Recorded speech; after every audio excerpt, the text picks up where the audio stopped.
सुबह से उठकर सारा दिन मेहनत करके मरने की हालत हो जाती है और वो अभी भी बिस्तर पर लेटा है। देर से उठता है, फिर अगर मन किया तो काम पर जाएगा और अगर मन नहीं किया तो नहीं जाएगा। क्या ये सब चलता रहेगा?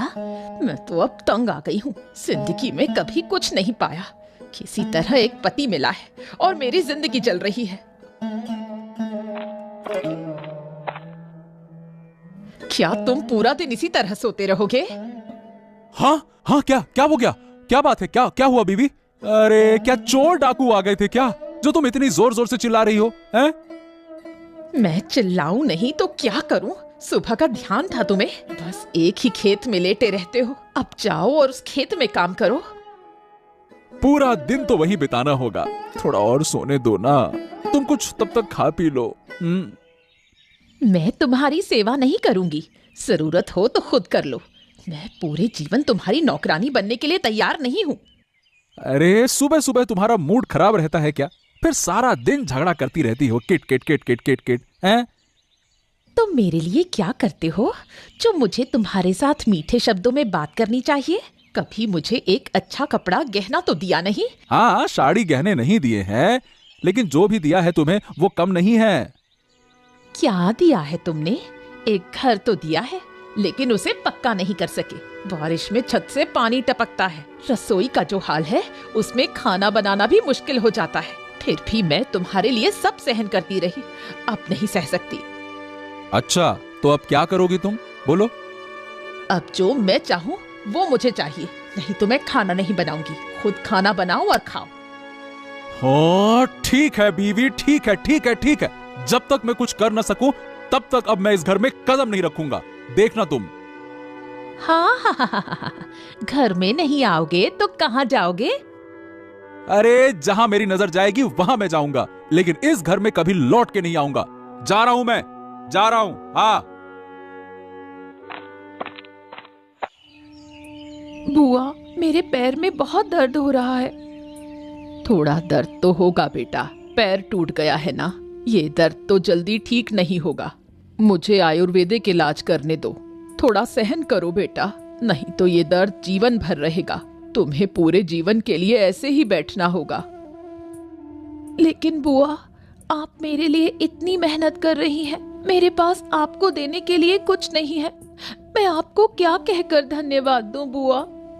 धन्यवाद देने की जरूरत नहीं बेटा, ये मेरा कर्तव्य है। तू मेरे गांव की बहन है। क्या तुम ऐसे ही दर्द में तड़पती रहोगी? तुम्हारा पूरा जीवन बाकी है। तुम्हारे पति को इस बात की खबर है क्या? उन्हें क्या खबर भेजूं बुआ? वो तो बाहर रहते हैं, और अगर खबर भेज भी दूं तो वो क्या काम छोड़कर यहाँ आ जाएंगे? ये सोचना भी बेकार है। हाँ बेटा, बाहर काम करने का यही नुकसान है। तुम्हें यहाँ अकेले छोड़कर नहीं जाया जा सकता। तुम्हारे खाने पीने का बंदोबस्त करना होगा। जब तक तुम्हारा पैर ठीक ना हो जाए, कोई दूसरा उपाय सोचना पड़ेगा। ओ बुआ, आप यहाँ हैं? अच्छा हुआ। पायल, तुम कैसी हो? तुम गिर गई, मुझे पता चला। पैर में बहुत चोट लगी है दीदी, पैर का हाल बिल्कुल ठीक नहीं है। मैंने आयुर्वेदिक इलाज कर दिया है, जल्दी ठीक हो जाएगा। लेकिन तुम गिरी कैसे, ये तो बताओ। मैं गंदे बर्तन धोने आई थी, लेकिन घाट के पत्थर काई से ढके हुए थे। मुझे पता नहीं चला, पैर फिसलकर घाट पर गिर गई। पैर सीधे शाने से टकराया, फिर ये हालत हो गई। ओहो, एक छोटी सी लापरवाही के कारण ये हो गया। सुनो, अगर तुम्हें किसी चीज की जरूरत हो तो मुझे बताना। दीदी, आप जो इस समय मेरे पास खड़ी हैं, वही मुझे बहुत खुशी दे रहा है। मुझे और किसी चीज की जरूरत नहीं है। जरूरत नहीं कहोगी तो नहीं सुनूंगी बहन। तुम्हारा पैर टूटा है, अब तुम्हारी देखभाल करने के लिए किसी को तो रखना पड़ेगा। अरे बुआ, आप तो अकेली हैं और आपको ये आयुर्वेदिक चीजें आती हैं। अगर आप कुछ दिन पायल के पास रहकर उसकी देखभाल करें तो कोई परेशानी होगी आपको? मुझे कोई परेशानी नहीं है बेटा, मैं पायल की पूरी देखभाल करूंगी, लेकिन मेरे पास ज्यादा पैसे नहीं हैं। इसके बारे में आपको चिंता करने की जरूरत नहीं बुआ, सभी दवाइयों का इंतजाम मैं कर दूंगी। आपको जो भी चीज चाहिए बस मुझे बता देना। पायल बहन, तुम बुरा मत मानना, मैं तुम्हारे पास रह सकती थी, लेकिन तुम समझ सकती हो कि मेरे पति को व्यापार के कामों के लिए जाना पड़ता है, इसलिए मुझे पहले से खाना और अन्य काम करने पड़ते हैं। दीदी, आप जो कर रही हैं वो कोई और नहीं करेगा। जिनसे मैं घाट पर बैठकर बातें करती थी वो एक बार भी मेरी स्थिति को जानने नहीं आए। जैसे ही सुना कि मेरा पैर टूट गया है तुरंत दूर हो गए। वो लोग दिन रात आपके पीछे बात करते रहते हैं। आपकी इस अच्छाई को वो पागलपन कहते हैं धनी पति की मूर्ख पत्नी। सच कहूँ तो मैं भी उनके साथ मिलकर यही सब कहती थी, लेकिन आज जब मैं खुद मुसीबत में हूँ तो मुझे समझ में आ रहा है कि कौन अपना है और कौन पराया। अब से अगर किसी ने आपको मूर्ख कहा तो हम सहन नहीं करेंगे। तुम शांत रहो पायल, जो लोग जो कह रहे हैं उन्हें कहने दो। उनकी बातों से मुझे कोई फर्क नहीं पड़ता। मैं हमेशा लोगों के संकट में उनके पास खड़ी रही हूँ और आगे भी खड़ी रहूंगी। अब तुम आराम करो, मैं कुछ पैसे बुआ के हाथ में दे रही हूँ, कल फिर आऊंगी। बुआ, अब मैं जा रही हूँ, ठीक है? अरे बीवी, अरे सुनो तो। हाँ, क्या तुम व्यापार पर जाने के लिए तैयार हो? हाँ बीवी, मैं बिल्कुल तैयार हूँ। सुनो, मुझे 2 चीजें खाने को दो, फिर मैं बाहर चला जाता हूँ। ठीक है, तुम बैठो, मैं खाना लाती हूँ।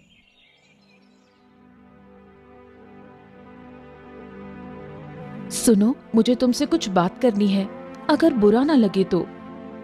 हाँ हाँ, बिल्कुल बिल्कुल, जो कहना है कहो।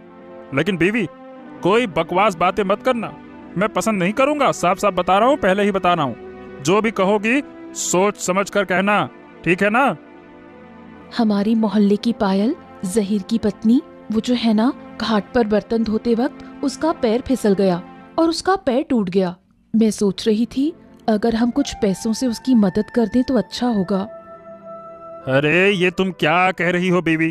क्या तुम्हें जहीर के बारे में याद नहीं है क्या? देखो, जब मैंने व्यापार शुरू करने की सोची थी तो वो आदमी कितना परेशान करता था, भूल गई हो क्या? सबके सामने मुझे अपमानित किया था। अब वो जाकर मजदूरी कर रहा है और उसकी पत्नी का पैर टूट गया है, तो क्या हम उसकी मदद करें?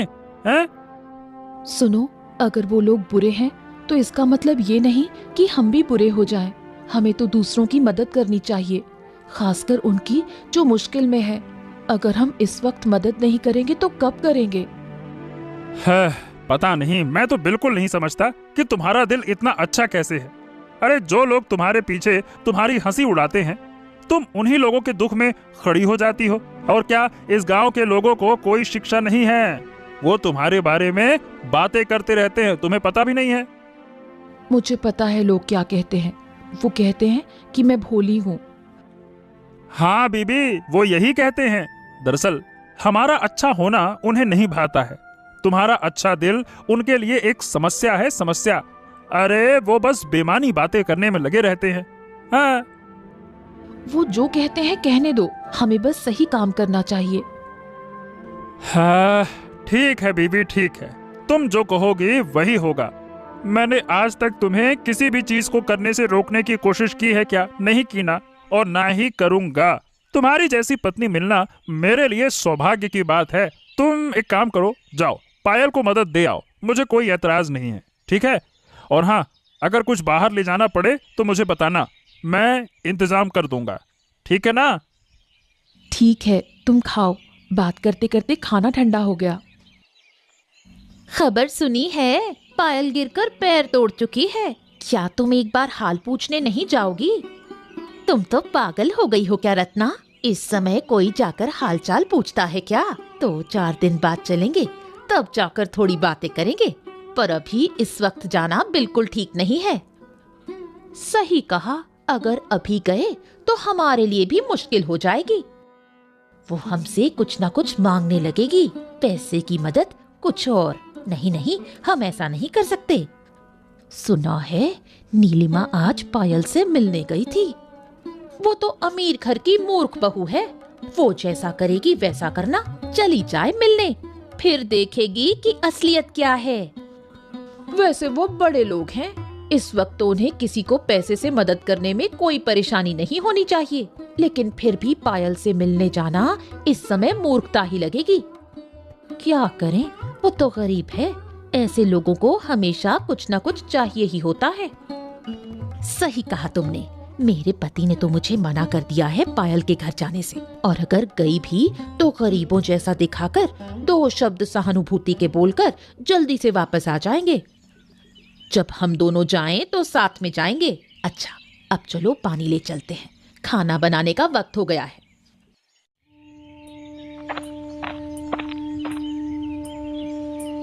तुम कहाँ गए थे? पूरे दिन घर नहीं लौटे।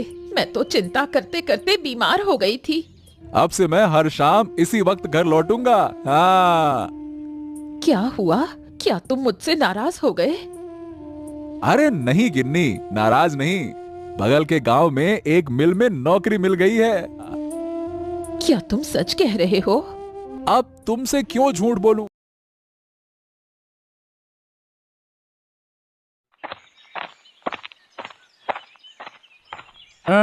ये आप कौन है भाई?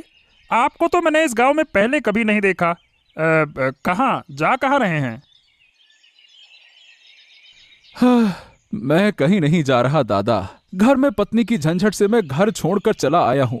मेरा घर पास के गांव में है। क्या पत्नी से इतनी लड़ाई हुई कि आप घर छोड़कर निकल आए? क्या बात कर रहे हो? ये क्या मामला है भाई? अरे क्या बताऊं दादा, मेरी पत्नी बहुत लालची है। हमेशा कुछ न कुछ मांगती रहती है और मुझे व्यस्त कर देती है। मुझ में अपनी हैसियत के अनुसार उसे चीजें देने की शक्ति नहीं है, तो वो मुझे दिन रात ताने देती है, कोसती है, ऐसा वैसा, ये वो ये ऐसा वैसा। इसीलिए मैं गुस्से में घर छोड़कर चला आया। अच्छा, लेकिन घर छोड़कर जाना ये तो कोई उपाय नहीं हुआ। ये बताओ, आप काम क्या करते हो? हाँ, मेरे पास एक छोटा सा खेत है, वहीं खेती करके अपना घर चलाता हूँ।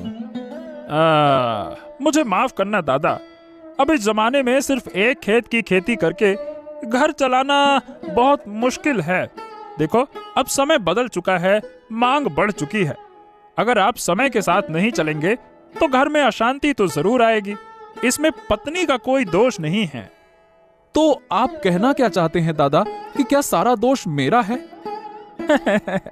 मैं ऐसा नहीं कह रहा, लेकिन देखो, मुझे लगता है कि आपके खेत के साथ साथ आपको कोई व्यापार या नौकरी करनी चाहिए, नहीं तो आप हमेशा गरीब रहेंगे और ये बहुत बुरा होगा। तो अब मुझे क्या करना चाहिए दादा? आप ही मुझे कोई रास्ता बताइए। ठीक है, रास्ता बता रहा हूँ, लेकिन यहाँ नहीं। आपको कुछ खाने को नहीं मिला। चलिए हमारे घर चलकर खाना खाइए, वहां बातें करते हैं। चलिए। हाँ, तो घर वाली, ये बताओ कि पायल कैसी है? उसके पैर की हालत क्या वाकई बहुत खराब है क्या? बहुत बुरा तो नहीं कहा जा सकता, फिर भी ठीक भी नहीं है। हमारी बुजुर्ग महिला गई थी, पायल का आयुर्वेदिक इलाज किया है। मैंने उनसे अनुरोध किया कि जब तक पायल ठीक नहीं हो जाती वो वहीं रहे, और मैंने ये भी कहा कि हर दिन पायल को जो भी सामान चाहिए, खाना पीना, सब मैं भेज दूंगी। हाँ, तुमने सही किया घर वाली। इस समय लड़की के पास अगर माँ खड़ी हो तो उसका जीवन बर्बाद हो ही जाएगा। ओ दादा, एक बात कहूं, आपके जैसे इतने अच्छे सोच वाले पति पत्नी मैंने कभी नहीं देखे। आप हमेशा दूसरों की मदद करने के लिए खड़े रहते हैं। सच में हम आपके साथ जुड़कर बहुत खुश हैं। फिर भी लोग कहते हैं कि मेरी पत्नी मूर्ख है, मूर्ख। देखो, मुश्किल वक्त में किसी के पास जाना नहीं चाहिए, नहीं तो लोग आपको मूर्ख कहेंगे। क्या कहेंगे? मूर्ख। अरे दादा, लोगों की बातों से क्या फर्क पड़ता है? घर वाली का दिल बहुत अच्छा है, इसी वजह से आप इतने सफल हैं। हाँ। अरे सिर्फ मेरी नहीं, तुम थोड़े ध्यान से सोचो तो तुम्हारी घरवाली भी तुम्हारी तरक्की ही तो चाहती है। और क्या चाहती है बताओ? दादा, मुझे तो लगता नहीं है। वो हमेशा मुझे ताने ही देती रहती है, ये नहीं, वो नहीं, ऐसा नहीं। अरे भाई, तुम अपनी सोच बदलो, फिर देखोगे दुनिया के सारे लोग तुम्हें अच्छे लगने लगेंगे। तुम्हारी घरवाली तुम्हें ताने नहीं देती है, वो चाहती है कि तुम भी तरक्की करो। सभी लोग अच्छा जीवन ही तो चाहते हैं, और क्या चाहते हैं, और इसके लिए करनी पड़ती है मेहनत। पर दादा, मैंने आपको तो पहले ही बताया था, मेरे पास वो एक छोटा सा जमीन का टुकड़ा है, उसी से मैं क्या इतना खुशहाल जीवन जी सकता हूं? बताइए भला। इसीलिए तो कह रहा हूं, तुम मेरे मिल के काम में लग जाओ। महीने के आखिरी में अच्छा वेतन मिलेगा। देखना, धीरे धीरे तुम्हारा जीवन भी सुधरेगा, घर वाली की सारी इच्छाएं भी पूरी कर सकोगे और खुद भी तरक्की कर सकोगे। लेकिन दादा, क्या मैं कर पाऊंगा? अरे बिल्कुल कर पाओगे। सब कर रहे हैं तो तुम भी कर सकते हो। बस थोड़ा सा धैर्य रखना होगा और सही दिशा में काम करना होगा। घर में शांति रखो, घर वाली की बात सुनो। अगर कभी लगे कि वो कुछ ज्यादा कह रही है तो समझाओ और समझो। बेवजह लड़ाई झगड़ा बढ़ाने से सबका मानसिक तनाव बढ़ता है, समझे? हाँ, ये बात तो सही कह रहे हो दादा। आपके साथ रहकर मेरी तो पूरी सोच ही बदल गई। मैं तो हमेशा अपनी घरवाली को लालची समझता था लेकिन अब समझ पा रहा हूँ कि वो मेरे भले के लिए ही ऐसा करती है। सच कहूँ, अगर वो लालची होती तो मेरे साथ नहीं रहती, लेकिन चाहे वो कितना भी कष्ट झेले, वो हमेशा मेरे साथ रही है। हाँ दादा, जो आपके दादा ने कहा वही करो।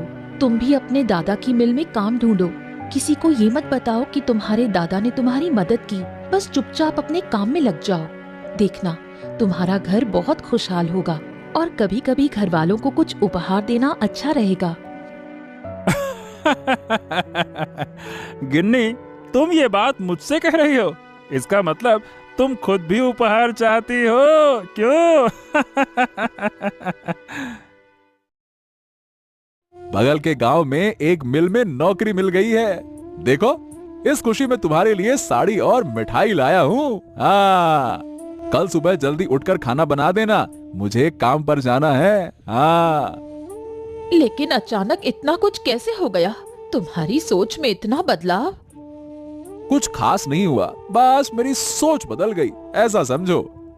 इसका मतलब? इसका मतलब ये है कि मैं तुम्हें खाना खाते हुए समझाऊंगा, बस इतना समझ लो। लालची और मूर्ख, इन दोनों शब्दों का गहरा मतलब है। अगर सोच बदली जा सकती है तो जैसे एक मूर्ख पत्नी अपने पति की तरक्की चाहती है, वैसे ही एक लालची पत्नी भी अपने पति की तरक्की चाहती है। ये समझे बिना कोई रास्ता नहीं है। तो इनमें से मैं कौन सी हूँ, समझदार पत्नी या मूर्ख पत्नी? पहले वाली।